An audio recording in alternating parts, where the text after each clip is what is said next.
Inicialmente nós tínhamos o propósito de ministrar 4 palavras, mas a palavra da semana passada, que nós falamos sobre Cristo e o reino, ela entrou no decorrer da série, então nós vamos ter 5 mensagens, e essa aqui é a penúltima. Nós trabalhamos desde o início dessa série para mostrar para você que missão não é algo para algumas pessoas. Deus não chamou algumas pessoas para se envolverem na missão. Deus nos chamou, todos os cristãos foram chamados para servir ao Senhor e participar do que Deus está fazendo. Há um erro, e talvez nós alimentamos isso nos nossos cultos de missões ao longo do tempo, ao dizer que você pode fazer missões de 3 maneiras, você pode fazer missões investindo financeiramente, você pode fazer missões orando, e você pode fazer missões indo para missões. Então nós aprendemos e desenvolvemos uma ideia que para fazer missão eu preciso ir, mas na verdade eu já estou no caminho, já estou no ambiente da missão. Você pode fazer missão aonde você está, na cidade onde você está, inserido no ambiente onde você está. Então toda essa série é para mostrar que todos nós somos chamados para nos envolver na missão de Deus. Mas nós trabalhamos para mostrar que existe algo que nos precede, algo que foi desenhado na eternidade. Deus não foi pego de surpresa quando o homem pecou. A Bíblia diz que o Cordeiro foi imolado antes da fundação do mundo. Ou seja, Deus já tinha um plano de redenção para a humanidade, mesmo antes do homem pecar. E Deus nos inseriu nesse propósito. Então a série é para mostrar e te convencer que você precisa abrir mão de todas as suas desculpas e entender que Deus te chamou para se envolver. E nós trabalhamos a partir da ideia de que depois da queda o homem entrou em decadência moral e espiritual, e o Senhor é quem foi atrás do homem com resposta, foi o Senhor que foi atrás do homem com solução. Mas hoje eu quero te chamar para olhar para Gênesis capítulo 3, do verso 21 ao verso 24. O texto diz assim: o Senhor Deus fez roupas de pele para o homem e a sua mulher e os vestiu. Então o Senhor Deus disse: vejam que o homem se tornou como um de nós, conhecendo o bem e o mal. Não se deve permitir que ele estenda a mão e tome também da árvore da vida e coma e viva para sempre. Por isso o Senhor Deus o expulsou do jardim do Éden para cultivar a terra da qual fora tirado.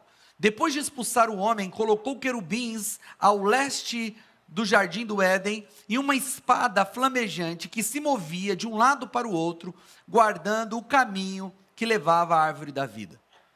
Eu não sei se você consegue imaginar essa cena. O homem foi criado por Deus, perfeito, para viver e desfrutar de tudo que Deus havia feito. Mas o homem decide desobedecer ao Senhor e fazer a única coisa que o Senhor tinha dito a ele para não fazer. Ele come da árvore do conhecimento do bem e do mal. E no momento em que ele come desse fruto, a Bíblia diz que algumas coisas aconteceram. Ele passou a ter vergonha, ele passou a ter medo, ele passou a ter problemas internos e externos, ele teve problema de relacionamento com a sua esposa, ele passou a ter problema de relacionamento com Deus. Algo mudou no homem imediatamente depois que ele havia pecado. O Senhor aparece, o encontro que antes era um encontro de paz e de amizade, agora se torna um encontro de ansiedade. O homem está escondido do Deus que se encontra com ele todos os dias.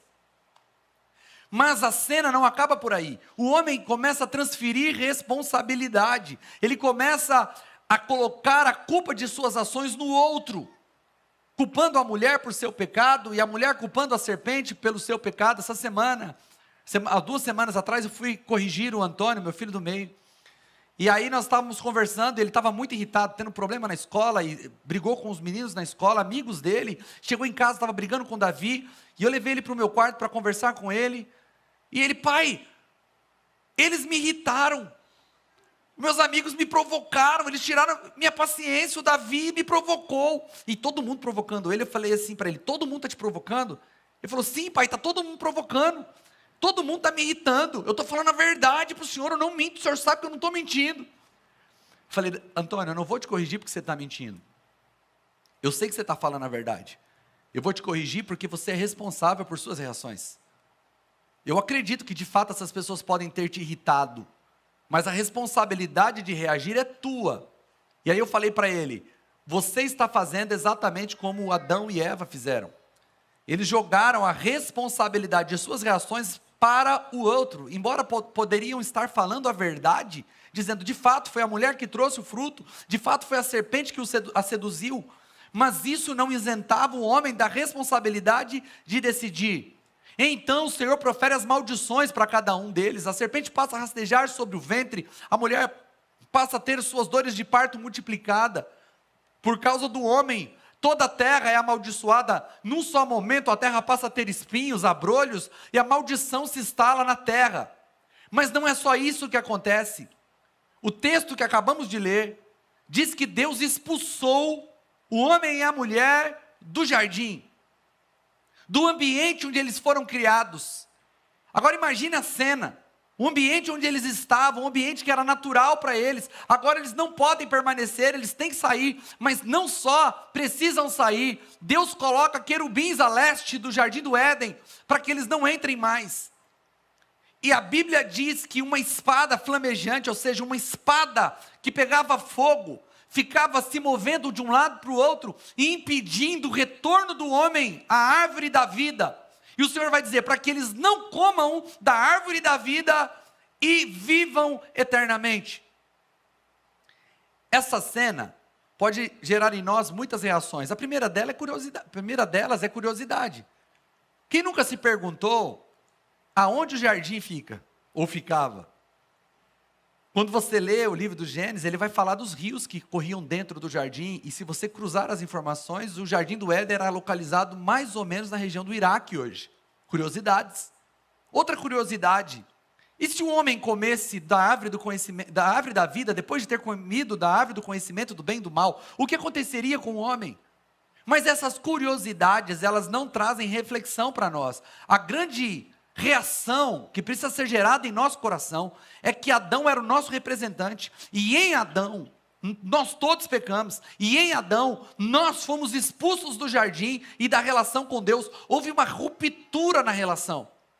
Eu não sei como nós reagiríamos ao sermos expulsos do Éden, mas provavelmente agiríamos exatamente como Adão agiu, agiríamos exatamente como os homens agiram. E quando nós olhamos para a trajetória pós-queda, pós-expulsão do jardim, nós vamos perceber que o homem cada dia se afasta mais daquela origem. Nós não vamos ver o homem olhar para trás, nós não vamos ver o homem insistir para voltar para o jardim, pelo contrário, nós vamos ver o homem se distanciar, nós vamos ver o homem se afastar do jardim. Não sei o que está acontecendo aqui no nosso retorno. Será que há alguma coisa aqui?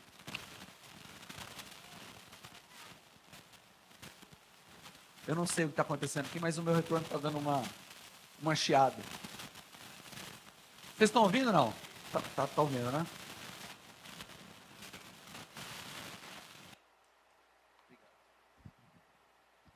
Obrigado, gente, pela paciência. Glória a Deus. E nós vamos ver o homem, a partir do capítulo 3 de Gênesis, se afastar cada dia mais, e nós chegamos no capítulo 11 de Gênesis, que foi, talvez, a história que marcou a nossa série. Porque no capítulo 11 de Gênesis, nós vamos ver a história de Babel. E na história de Babel, nós reafirmamos ao longo de toda a série, que não é mais uma história, não é mais uma história em meio a tantas histórias. Nós falamos e afirmamos que Babel foi o manifesto da humanidade contra Deus.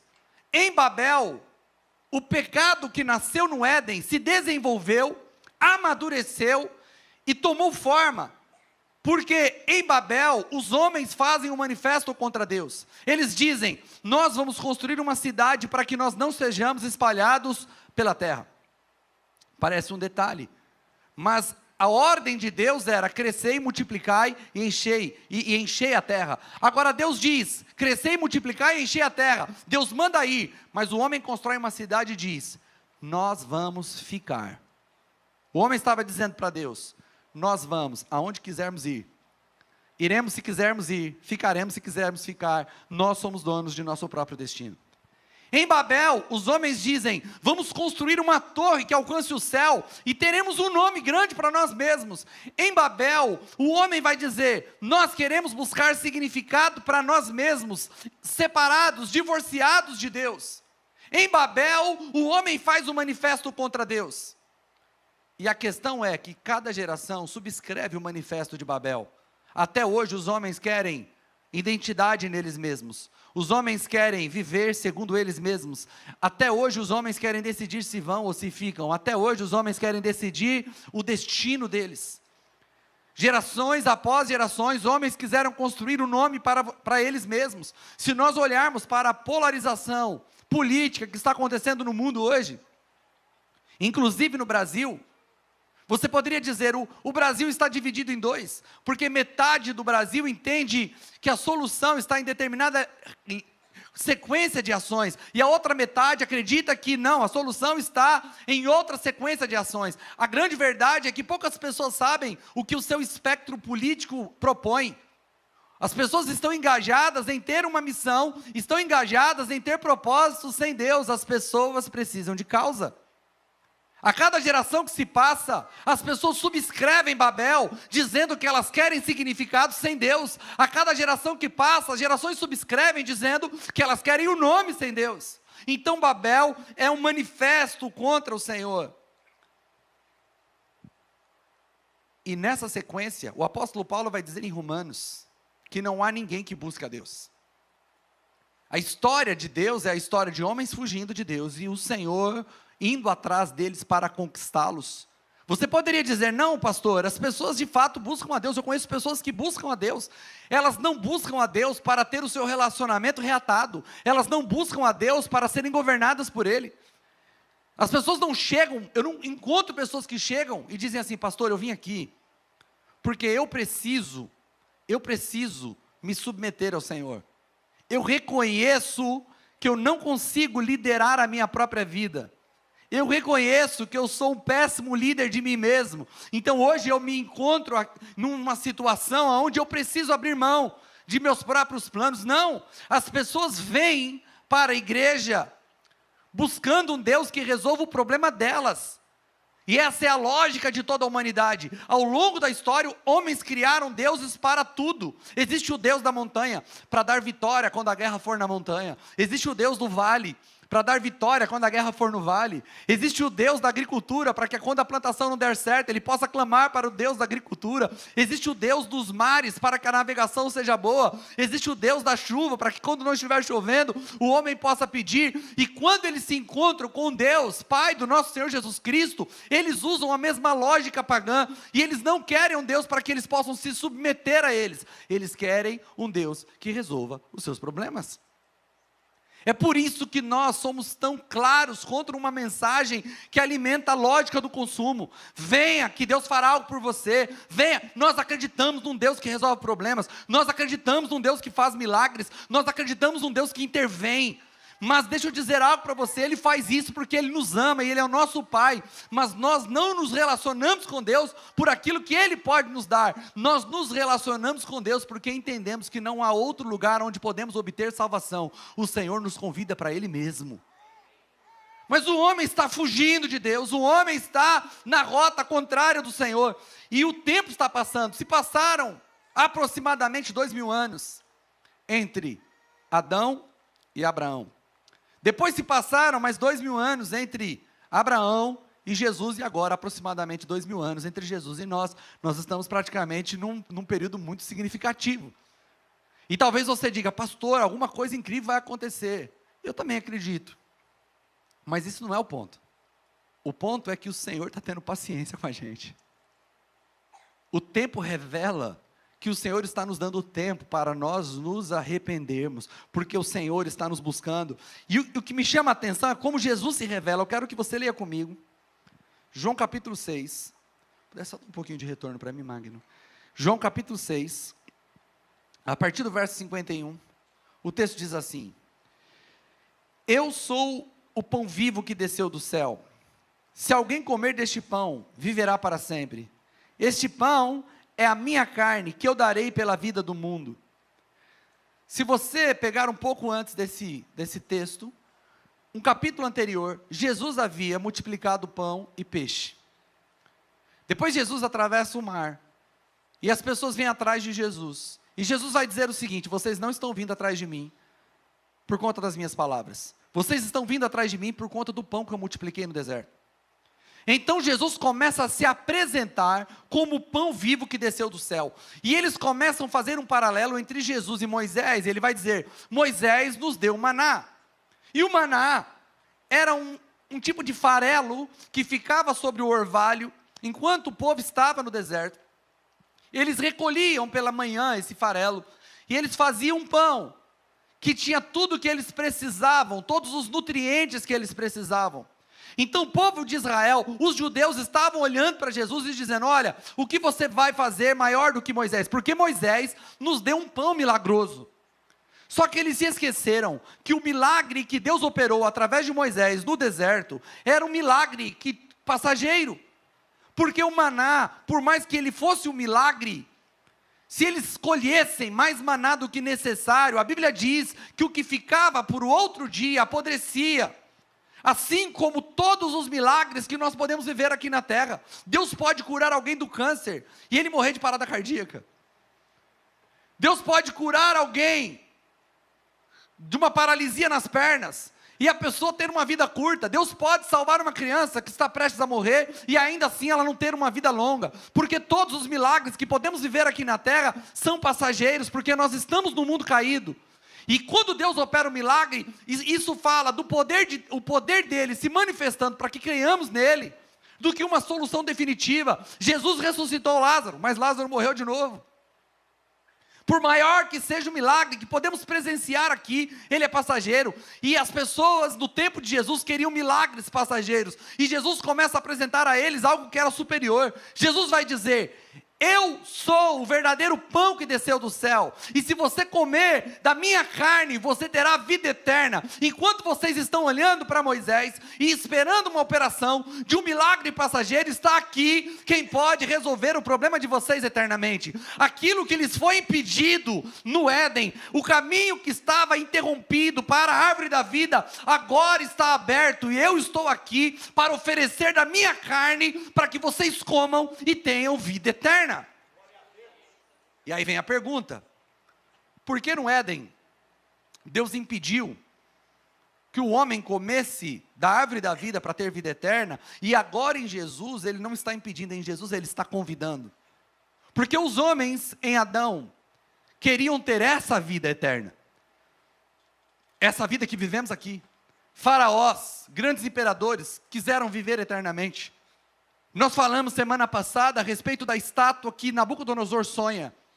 E no sonho de Nabucodonosor, ele vê a cabeça de ouro, os ombros de prata, ele vê o ventre de bronze, ele vai ver as pernas de ferro e barro. E quando Daniel interpreta o sonho, ele vai dizer a Nabucodonosor: tu, ó reis, é a cabeça de ouro, mas você será substituído por outro reino, por outro império, que é representado pelo peito de prata. E depois esse império que é peito de prata será substituído por outro império que é representado pelo bronze, e depois ainda haverá um quarto império representado pelo ferro. Ele está falando de 4 impérios que serão sucedidos, e o quarto ainda será sucedido pela pedra, que é o reino de Deus que cresce e enche a terra. No capítulo seguinte, Nabucodonosor faz uma estátua de ouro, dos pés à cabeça, e quer que todos se prostrem. O que Nabucodonosor está respondendo ao sonho do capítulo anterior é dizendo: eu não serei substituído, eu serei um reino que durará para sempre, porque todos os homens queriam viver eternamente, queriam perpetuar a vida corrompida. Se Adão e Eva comem da árvore da vida sem se arrependerem, eles estariam perpetuando uma vida destruída eternamente. Mas Jesus não quer nos dar essa vida eternamente, Ele quer nos dar uma vida nova eternamente. eternamente. Ele quer nos mudar. Por isso que Jesus vai dizer a Nicodemos: é necessário nascer de novo. O Senhor inaugurou em Cristo uma nova criação, da qual você faz parte, da qual você foi convidado a participar. O Senhor transformou a sua natureza para que você possa viver a vida eterna que Ele preparou, e nós já estamos nela. Mas eu quero mostrar para você que os paralelos não param. Eu quero que você abra comigo no livro de Atos, capítulo 2. A partir do verso 1. O texto diz: quando chegou o dia de Pentecostes, estavam todos reunidos em um só lugar. De repente veio do céu um som, como de um vento muito forte, e encheu toda a casa na qual estavam sentados. Apareceram línguas de fogo que se separaram e pousaram sobre cada um deles. Todos ficaram cheios do Espírito Santo e começaram a falar em outras línguas, conforme o Espírito permitia que se expressassem. Havia em Jerusalém judeus piedosos que procediam de todas as nações do mundo. Ouvindo-se um som, ajuntou-se uma multidão que ficou perplexa, pois cada um os ouvia falar em seu próprio idioma. Atônitos e maravilhados perguntavam: não são galileus todos esses que estão falando? Então como os ouvimos cada um de nós na nossa língua materna? Partos, medos, elamitas, habitantes da Mesopotâmia, da Judéia e da Capadócia, do Ponto e da província da Ásia, da Frígia, da Panfilha, do Egito e das partes da Líbia próximas a Cirene, visitantes vindos de Roma, tanto judeus como convertidos ao judaísmo, cretenses e árabes, nós os ouvimos declarar as maravilhas de Deus na nossa própria língua. Verso 14. Então Pedro levantou-se com os 11 e em alta voz dirigiu-se à multidão: homens da Judéia e todos que vivem em Jerusalém, deixe-me explicar isto. Ouçam com atenção. Estes homens não estão bêbados como vocês supõem. Ainda são 9 horas da manhã.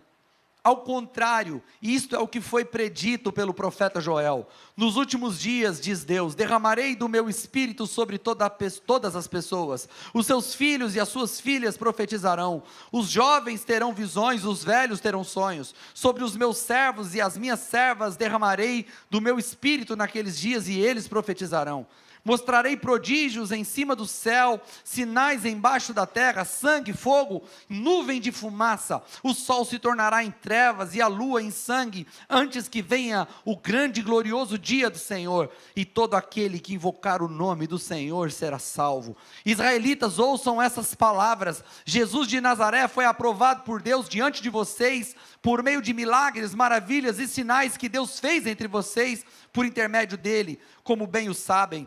Este homem foi entregue por propósito determinado e presciência de Deus, e vocês, com a ajuda de homens transgressores da lei, o mataram pregando na cruz. No entanto, Deus o ressuscitou dentre os mortos, rompendo os laços da morte, porque era impossível que a morte o retivesse. Verso 36, portanto, que todo Israel fique certo de que esse Jesus, a quem vocês crucificaram, Deus o fez Senhor e Cristo. Quando ouviram isso, ficaram profundamente aflitos e perguntaram a Pedro e aos outros apóstolos: irmãos, o que faremos? Pedro respondeu: arrependam-se, e cada um de vocês seja batizado em nome de Jesus Cristo, para perdão de seus pecados, e receberão o dom do Espírito Santo, pois a promessa é para vocês, para seus filhos, e para todos que estão longe, para todos quanto o Senhor, o nosso Deus, chamar. Nós estamos olhando para Babel, e agora nós estamos olhando para Pentecostes. Em Babel, quando os homens se manifestam contra Deus, a confusão que Deus opera é no idioma. Eles falavam todos um só idioma, e estavam todos determinados a se afastar do Senhor. O Senhor planta confusão no meio deles, distribuindo os idiomas. É por isso que a cidade recebe o nome de Babel, porque Babel significa confusão, inclusive é o mesmo nome para a Babilônia. O Senhor planta no meio deles confusão e os faz se espalhar compulsoriamente pela terra.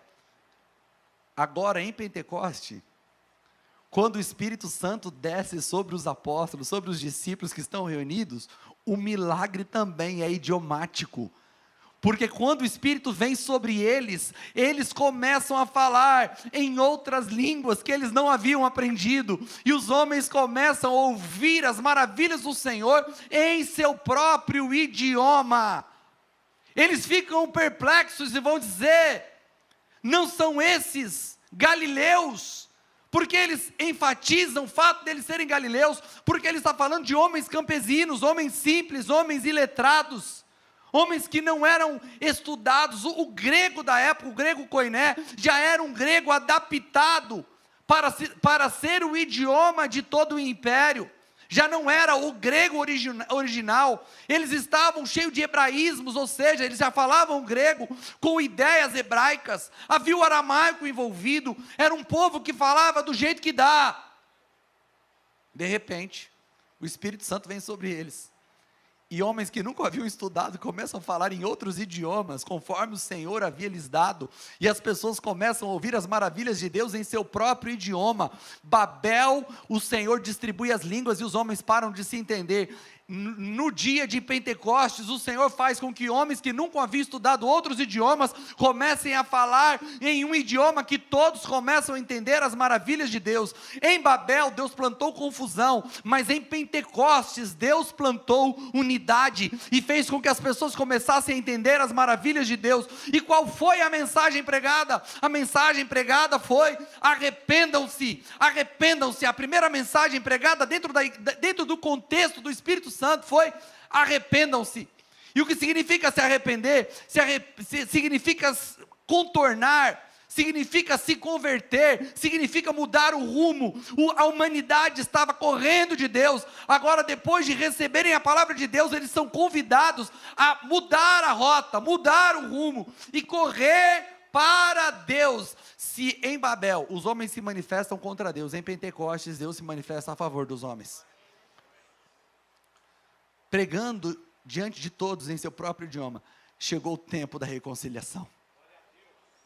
Essa é a mensagem. Nós recebemos, semana que vem nós vamos falar sobre isso. Nós recebemos o ministério da reconciliação. Deus está fazendo o seu manifesto diante dos homens, e nós somos a voz que clama no meio de um deserto seco, assim como João Batista, dizendo que o Senhor veio em Jesus Cristo, e agora existe um caminho de volta para a vida. Não é de se admirar que Apocalipse termina falando sobre a descida da Nova Jerusalém sobre a terra, uma cidade que vem do céu e se estabelece sobre a terra. Uma cidade que tem 2.800 quilômetros de largura, 2.800 quilômetros de comprimento e também 2.800 quilômetros de altura. Não dá para imaginar uma cidade que é como um cubo, e ela desce do céu, se estabelece na terra. Essa cidade tem características incríveis, as ruas são de ouro, mas existe uma coisa que chama a atenção. A Bíblia vai dizer que no meio da cidade corre o rio da vida, e as árvores que crescem em volta desse rio servem para a cura das nações, e algo é visto nessa cidade. A árvore da vida é vista nessa cidade. Um dia nós voltaremos para o jardim, um dia nós retornaremos para aquele lugar, mas nós não vamos retornar com um corpo igual, nós retornaremos com um corpo glorificado. João vai dizer que hoje sabemos o que somos, mas nós não saberemos o que havemos de ser. Mas uma coisa está certa: quando nós ressuscitarmos, seremos como Jesus é, no corpo da sua ressurreição. O Senhor espera para nos encontrar no mesmo lugar da onde nós saímos. Aquilo que os anjos protegeram para nós não entrarmos, um dia seremos recebidos pelos anjos, e Jesus vai dizer: servo bom e fiel, entra para o gosto do teu Senhor. Em Adão a humanidade saiu, em Cristo nós retornamos para lá. E hoje eu quero deixar só duas verdades para nós meditarmos a respeito de como podemos se envolver nessa missão. A primeira verdade que eu quero trazer para você é que não dá para fazer a missão do Senhor sem o poder do Senhor. Olha o que está escrito em Atos capítulo 1, versos 7 e 8. Ele lhes respondeu: não compete a vocês saber os tempos e as épocas que o Pai estabeleceu pela sua própria autoridade, mas receberão poder quando o Espírito Santo descer sobre vocês, e serão minhas testemunhas tanto em Jerusalém, como em toda a Judeia e Samaria e até os confins da terra. O Senhor nos enviou, mas não nos enviou sem ferramentas. O Senhor nos enviou, mas não nos enviou sem poder. Pessoas pedem dons, pessoas pedem para ter experiência com o Espírito Santo, mas deixa eu dizer uma coisa, o Espírito Santo não vem sobre nós para que nós tenhamos somente um momento de êxtase.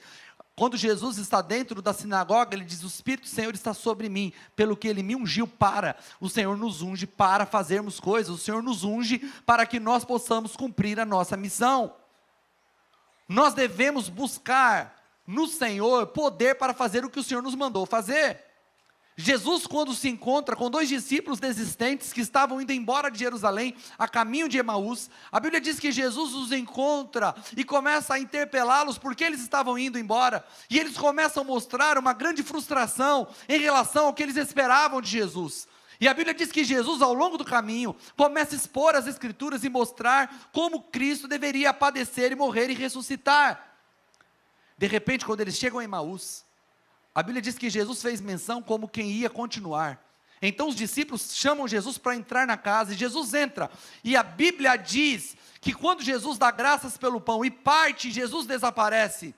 Então os discípulos dizem um ao outro: porventura, o nosso coração não queimava quando ele nos falava pelo caminho? Porque quando Jesus falava no poder do Espírito Santo. E quando nós falamos no poder do Espírito Santo, as nossas palavras, elas não alcançam somente o intelecto. As nossas palavras alcançam o coração do nosso ouvinte. Deixa eu dizer, o Senhor te dará poder para que as suas palavras deixem de ser palavras naturais e coloque fogo no coração de quem te escuta.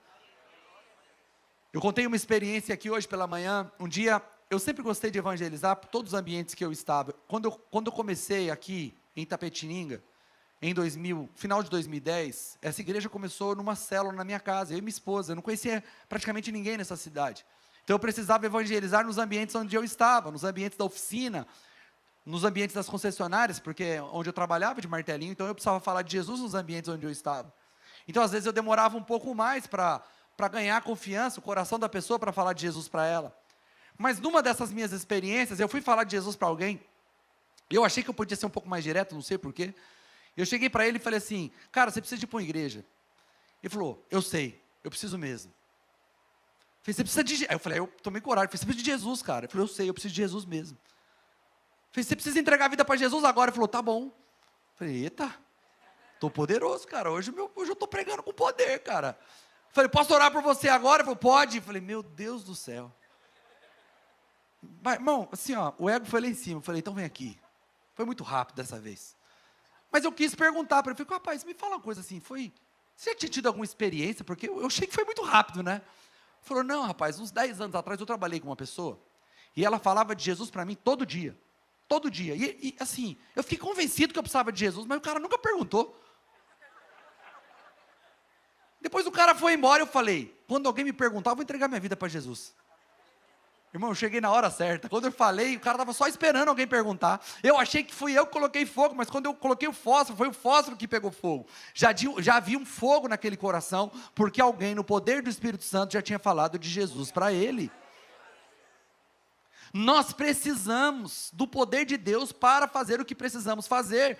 Os nossos irmãos em países perseguidos não morrem, não são assassinados, martirizados porque eles creem.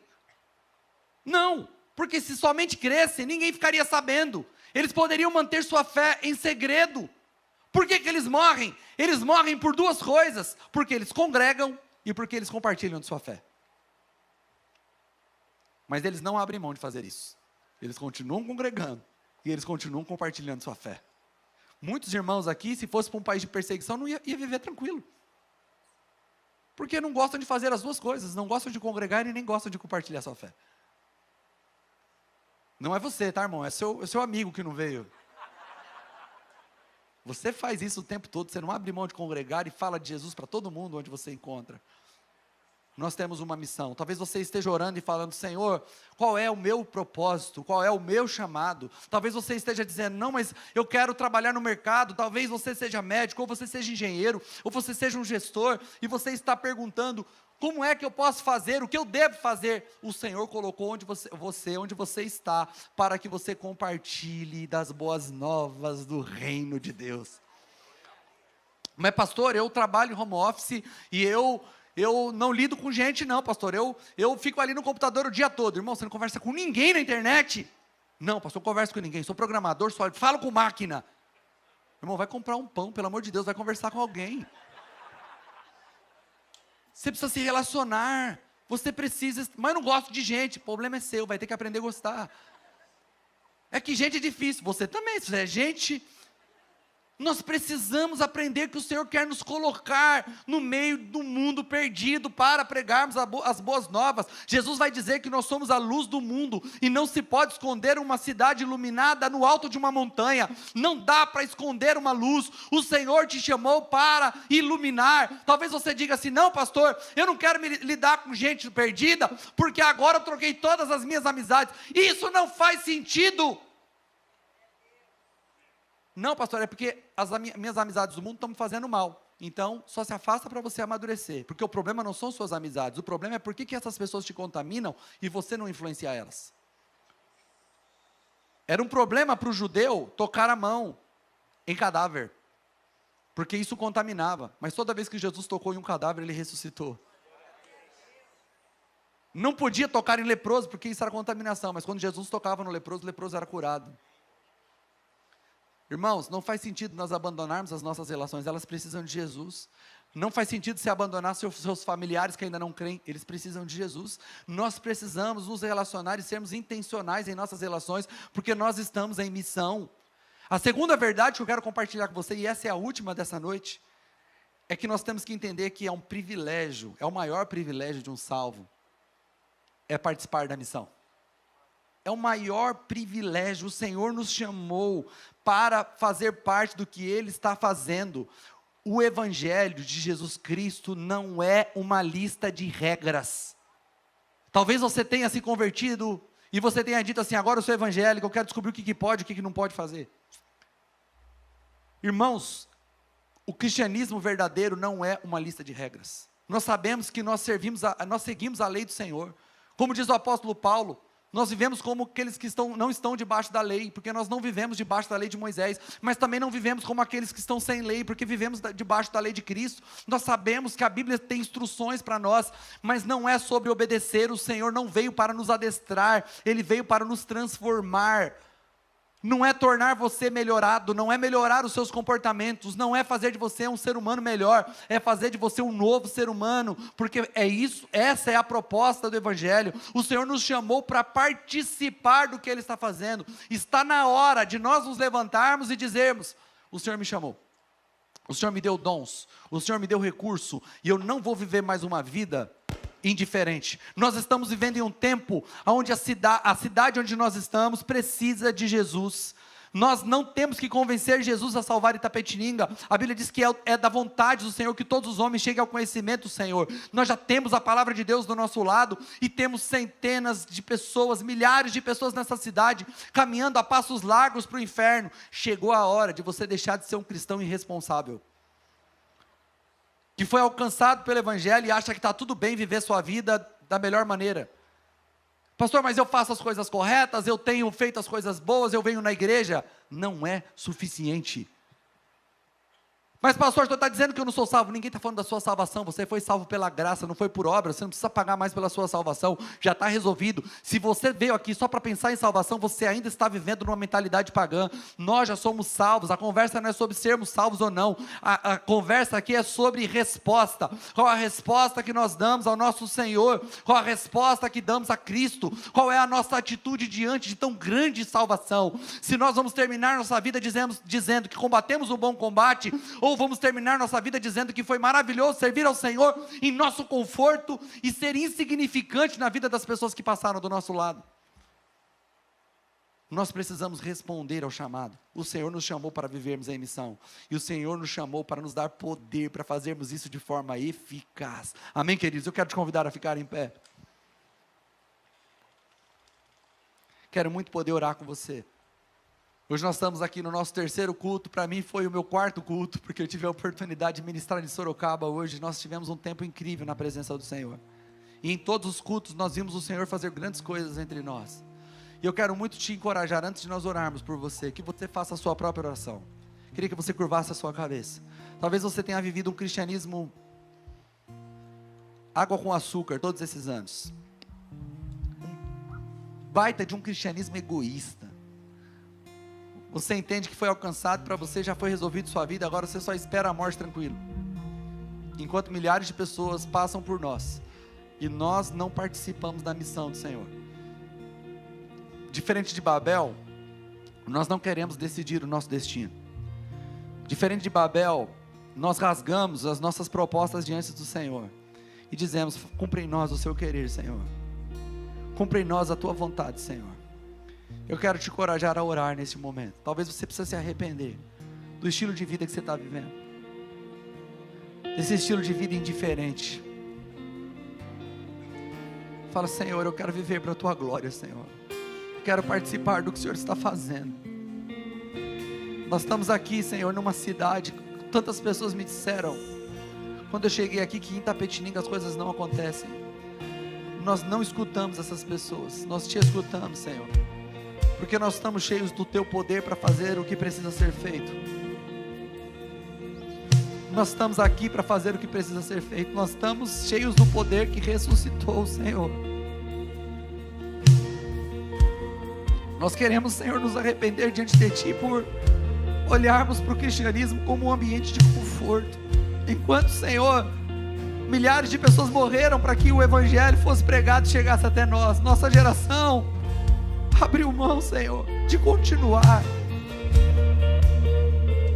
Centenas, Senhor Jesus, de cristãos nessa cidade, dos quais eu me incluo, Senhor, por diversas vezes, pensando como é que podemos tornar nossa vida mais confortável.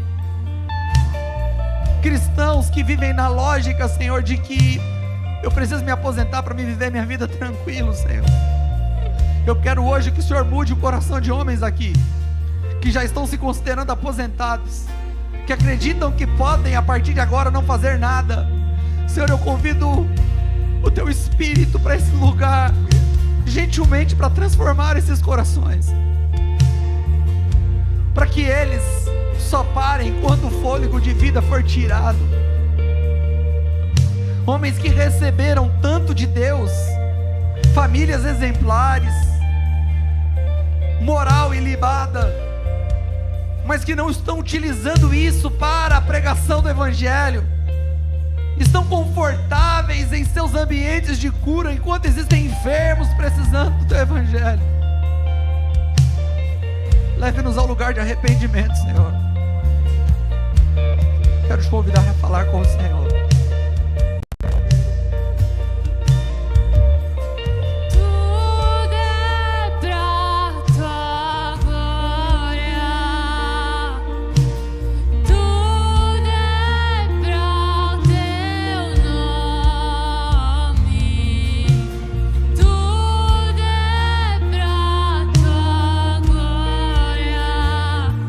Sejas o primeiro em tudo que eu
posso terminar essa reunião sem dar aqui pelo menos 2 oportunidades de oração final.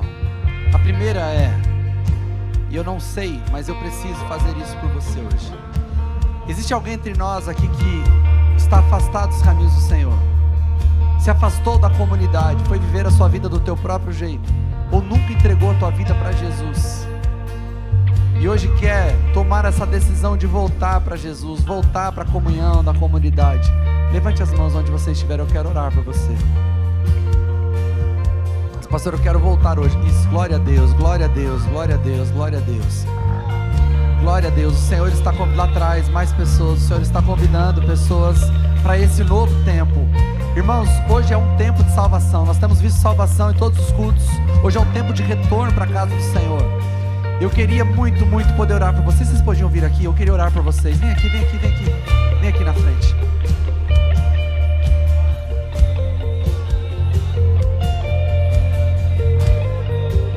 Glória a Deus, eu queria que você orasse, eu queria que você continuasse orando. Talvez tenham pessoas aí atrás que ainda não tiveram coragem, estão com vergonha, querem voltar, mas estão cheios de vergonha de vir aqui na frente. Eu quero dizer para você, nós estamos diante de uma comunidade de fé. Nós queremos orar por vocês. Nós ainda vamos ter ainda um segundo convite, que você vai poder se unir a eles aqui para orar. Mas eu queria orar por eles. Eu queria chamar os líderes a vir aqui à frente. Eu queria orar por vocês. Eu queria que vocês repetissem a oração comigo, amém? Diga assim: Senhor Jesus, muito obrigado por não ter recuado diante da cruz. Eu reconheço que Tu és o meu dono, Tu és o meu Senhor. Eu sei e creio que o Senhor ressuscitou dentre os mortos, e me arrependo dos meus pecados, e volto para o lugar de onde eu nunca deveria ter saído. Muito obrigado por ter me chamado, muito obrigado por ter me escolhido. Transforma a minha vida. Eu nunca mais quero ser o mesmo. Eu nunca mais quero viver longe do Teu governo. Senhor, eu quero orar por eles. Eles acabaram de repetir uma oração. Pai, eu oro para que essa oração seja genuína deles, e que haja um tempo de arrependimento na vida deles, e que eles vivam um novo tempo, que eles possam se envolver na Tua história, que eles possam se envolver na comunidade e desfrutarem da vida que flui no Teu corpo, Senhor. Que seja um tempo na vida deles onde eles testemunhem como é bom abrir mão do governo próprio e deixar que o Senhor seja o rei na vida deles. Pai, nós como igreja, nós os abençoamos. A Tua palavra diz que os pecados que nós perdoarmos seriam perdoados.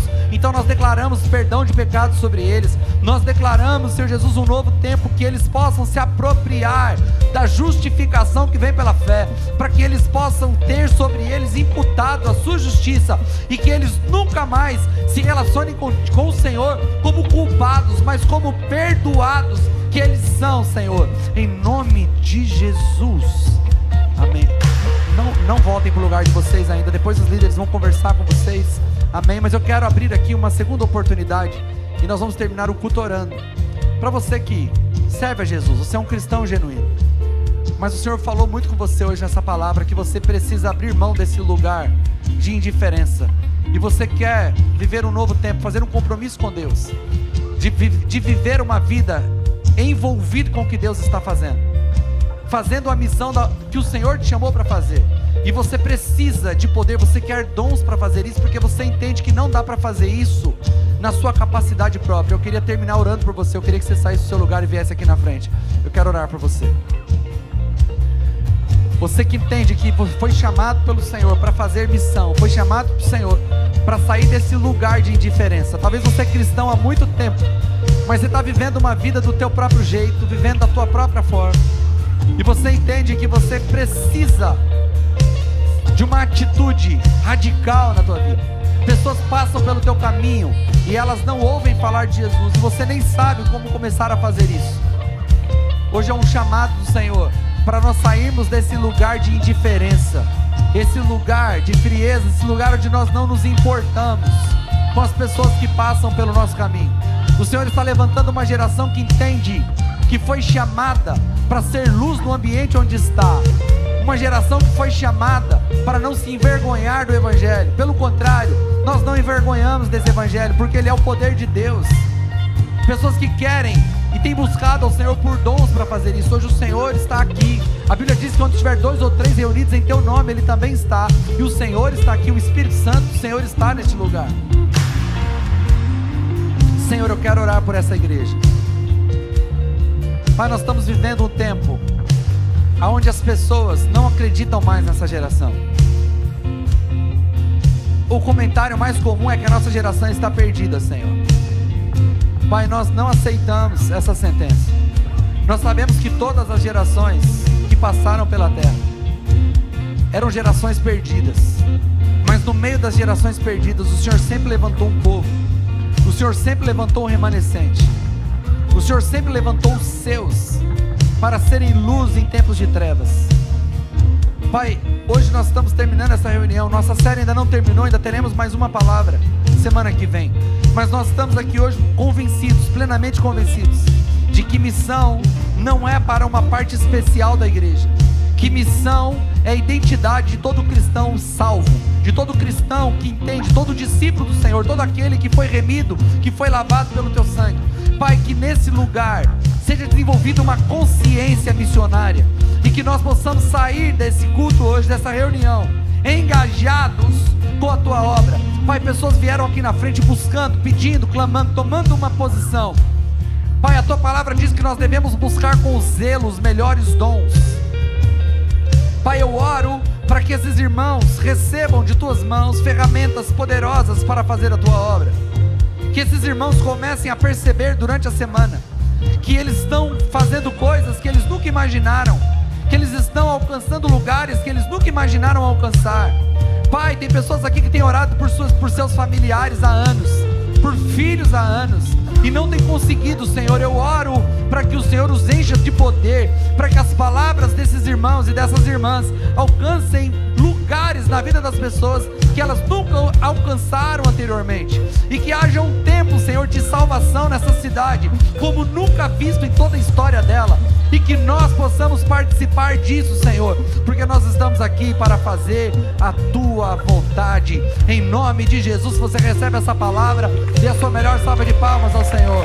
Senhor, muito obrigado pelo que o Senhor fez em nosso meio durante esse dia. Nós te agradecemos pelo seu cuidado, te agradecemos por todos os irmãos que estão ouvindo esse culto, assistindo esse culto online. Pai, que o Senhor nos alcance com esse mesmo poder que o Senhor nos alcançou aqui. Que o amor de Deus, a graça de Jesus Cristo, seu Filho, e a compaixão do Espírito Santo, e a comunhão do Espírito Santo, e seja sobre cada um de nós, desde agora e para todos sempre. Todos digam amém. Que Deus te abençoe, que você tenha uma semana incrível.